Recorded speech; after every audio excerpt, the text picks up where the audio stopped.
দেখছো আমার বন্ধু স্পাইডারম্যান বিয়ে করে ফেলেছে। এইবার যদি আমার বিয়ে না দাও তাহলে আমি বাড়ি ভেঙে ফেলবো। বন্ধু তোর আইডিয়াটা কিন্তু দারুণ। দেখ এবার আমাদের টাকা দে। হালকা ভাই, আমার টাকা কই? এই নাও তোমাদের টাকা, 50% কম, বাকিটা কাজ হলে দেবো। এই বুড়ো, সারা দিনটা তো খালি খাওয়া। বাড়িতে যে একটা যুবক নাতি আছে, ওর কি বিয়া করাতে হবে না? মনে হয় আইডিয়া কাজে লাগছে। ওই হালকা, তুই যে বিয়া করতে চাস, মাইয়েরা যদি বলে জামাই কি কাজ করে, কি বলবো? দাদু বলবা জামাই 10-এর কাজ একলাই করে। বাইগান। শোনো ঘটক, টাকার চিন্তা করার দরকার নাই। আমার নাতি হালকের জন্য একটা ভালো মেয়ে খুঁজে 1 মাসের মধ্যে বিয়ে দাও। এই যে কর্তুষ ভাই, আপনার নাতির জন্য এই মাইয়াটা দেখছি। রূপের গুণে সব দিকেই ঠিক আছে, অল্প একটু প্রবলেম। মাইয়া সামান্য কালো। হালকা, তোর শরীর আজকে তোরে একদম ডায়মন্ডের মতো ঝাকঝাকা কইরা দিমু।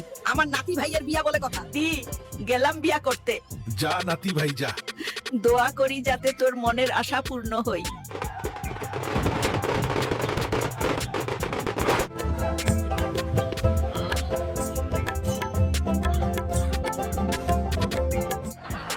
Give Manil brother, give some Manan as a gift. বাবা, এই আমার মাইয়াটারে তোমার হাতে দিলাম, তুমি ভালো করে দেখে রাখো। আমার মাইয়া কিন্তু ভেতর থেকে ভয় পায়। কি কই গেলা? দেখো তোমার নাতি বউ আনছি, একদম টুকটুইকা। বাহ নাতি ভাই, তুই কিন্তু জিতছস।